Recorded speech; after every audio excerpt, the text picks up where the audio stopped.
Welcome to the Executive Coach for Moms podcast, where we support women who are attempting to find balance and joy while simultaneously leading people at work and at home. I'm your host, Leanna McGrath, former tech exec turned full-time mom, recovering perfectionist and workaholic, and certified executive coach. Hi, everyone. It's my 100th episode.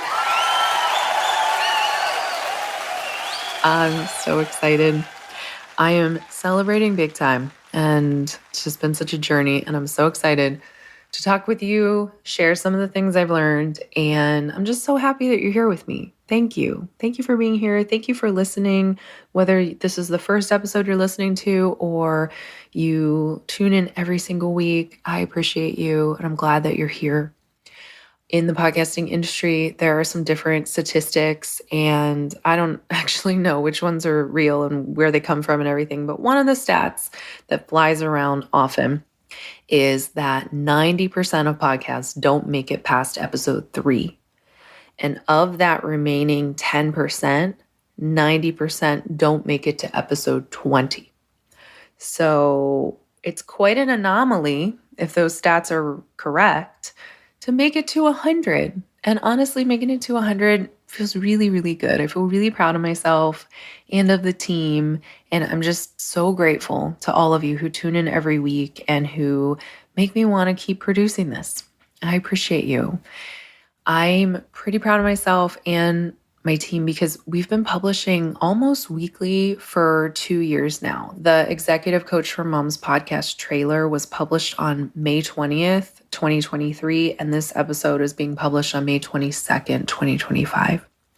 So as I was thinking about what do I want to talk about on my 100th episode, I was feeling some pressure, honestly, to make it the best episode yet. And let me tell you, I think it's so common that we do this. Have you ever done this where you're like, there's this thing and you just want to make it so great? And it's ironic, I think, because sometimes putting that pressure on ourselves might work well and make us produce amazing work, but it doesn't work for me very well when it comes to creating, because what happens for me is that when I put pressure on myself to create something amazing, best ever, I get into procrastination big time. I think of a million other things I need to do, and I put off actually creating something for as long as possible because I think I have a belief that the longer I wait, the better ideas I might have. This just like stroke of genius will come to me. And so I have to wait for it or work on it and hope it comes and, just keep recreating it because something better might be out there. I don't think this is just me. Let me know if you experience this. But here's what I decided to talk about for my 100th episode. Once I realized what I was doing and I decided to shift my focus from creating the best ever episode to asking myself the question, what have I learned in 100 episodes that would be most helpful to an executive mom who's listening? I find that when I switch my focus back to my mission and my purpose, it's always better. What I create is always better. And also, I stop procrastinating because I'm like, oh my gosh, I have to get this out. Like I have to make sure that I share this because I know it's going to help someone. So it just ends that procrastination cycle. So let me first tell you just a little bit about my podcasting journey, because I was reflecting on my relationship with podcasts and how I got into podcasting and why. So for many years, I have been an avid podcast listener. Back when I was working in tech startups, I got hooked on How I Built This because I love hearing founders' stories, and Masters of Scale because it offered a lot of helpful tips and guidance to what I was building. We were building our companies. As I got into coaching, I moved more to coaching podcasts. So Brooke Castillo's The Life Coach School podcast, Cara Lowenthal's Your Brain, and Rich Lipfin's One Insight. And somewhere along the way, I also got hooked on We Can Do Hard Things, and more recently, the Mel Robbins podcast. So those are some of my favorites. There are a bunch more. But these podcasts were so helpful to me and continue to be. There's just so much knowledge and wisdom given away for free. I think about how amazing it is to be alive in these times. And this is one of the reasons because we have access to more knowledge than any generation ever has. We don't have to learn everything the hard way. People are out there generously sharing their life lessons with the world and asking nothing in return. And so being so inspired by these podcasts at some point, probably around like 2019 and 2020, I felt inspired and called to become a podcaster myself. I wanted to be able to take everything I was learning on the podcasts and in the many courses that I've taken and personal development books I read, and also just kind of what I've learned from my own experiences and share them with people who could really benefit from hearing from me. And at the end of 2020, I decided to leave my corporate executive job and spend some time fully focused on my daughter. And I had planned when I left to launch my podcast. Mind you, that was in 2020, but I did not end up launching in 2021. I didn't end up launching it in 2022. It wasn't until June of 2023 that I finally launched it. And I ask myself sometimes, like, why did I wait so long? And I have coaching sessions from that time, and I have journal entries from that time. And essentially, when I look back, I was afraid. I was really afraid that putting my ideas out there in the world, that I would be judged, that I would say something stupid or embarrassing. I was afraid that I would be bad at it. I had never podcasted before. And what did I know? I didn't know how to do any of this. I was also caught up in perfectionism, and I was really afraid that I would start and then not keep it going. I was afraid that I wouldn't remain consistent because that's something that I've always struggled with. I've been real good at intensity and not always so great at consistency. And so then I would have all these listeners just waiting and being so disappointed that I didn't publish every week. So I'm glad that I finally launched, and now here we are, 100 episodes in. And I want to share 5 things that I've learned that I think might be helpful for you as well.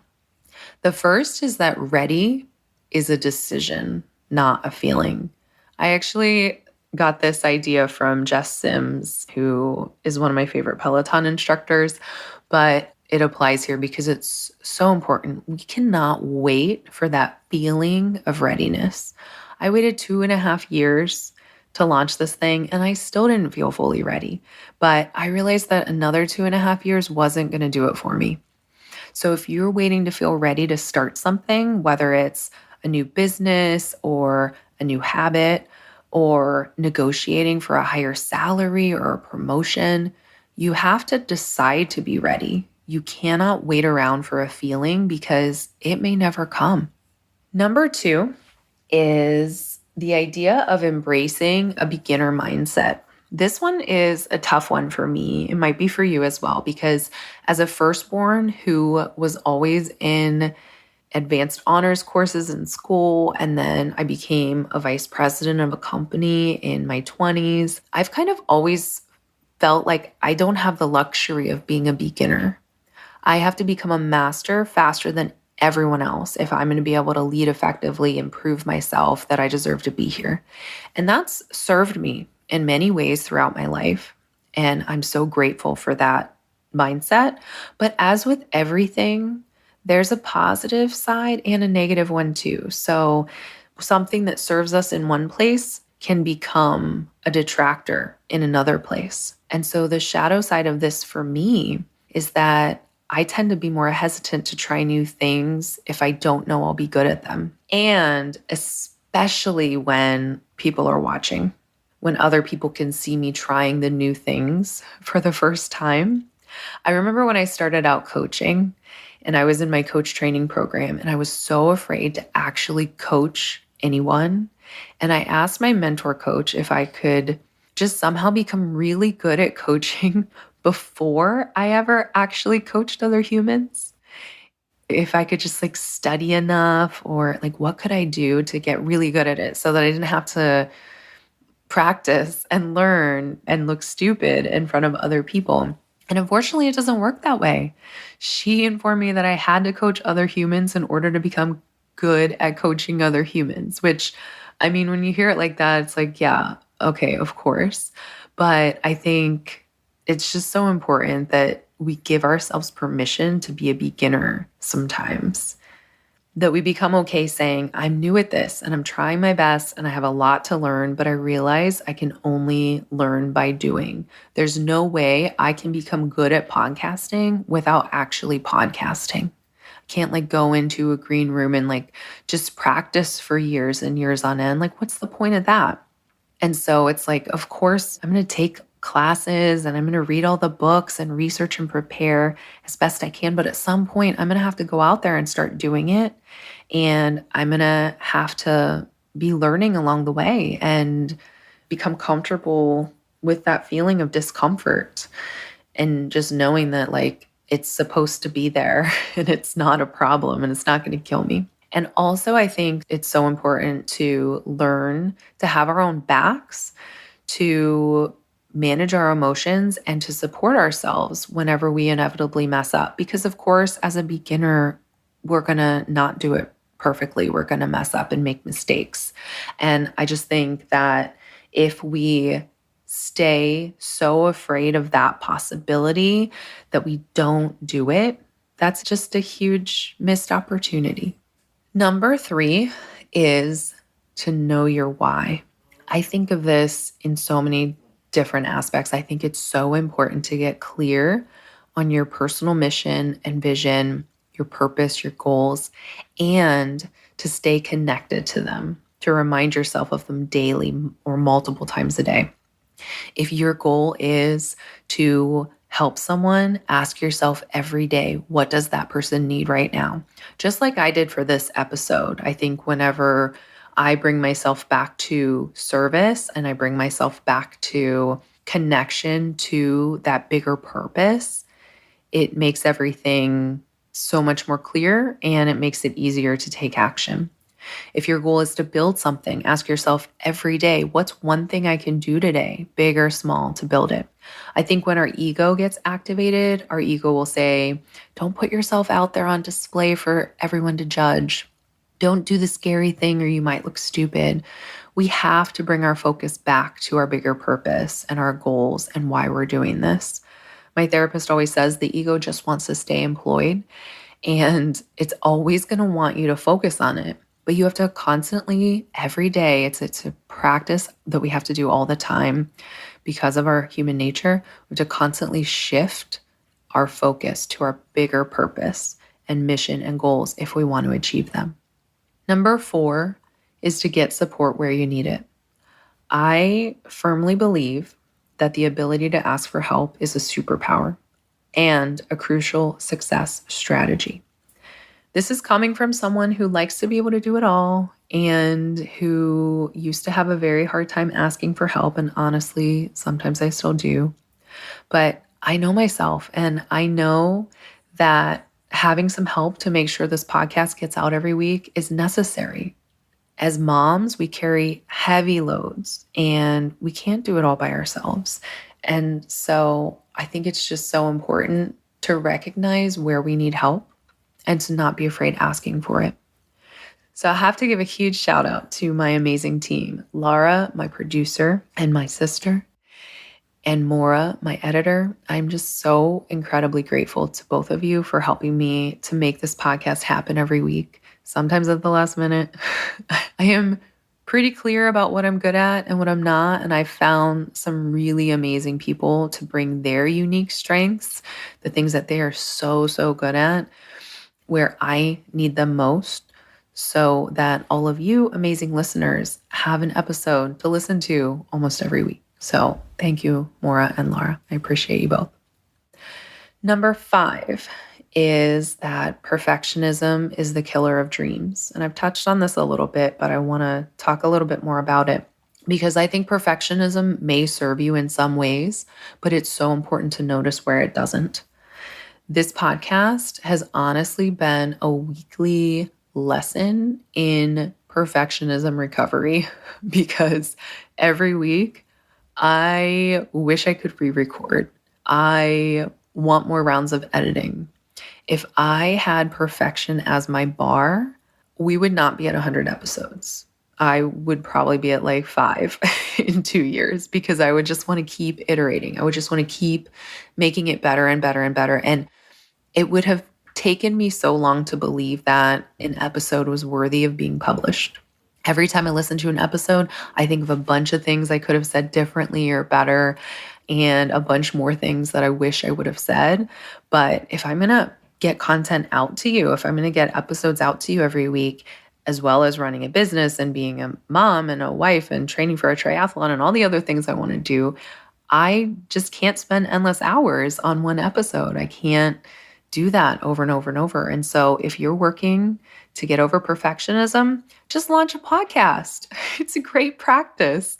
Or anything where you have people expecting to hear from you on a scheduled, regular basis.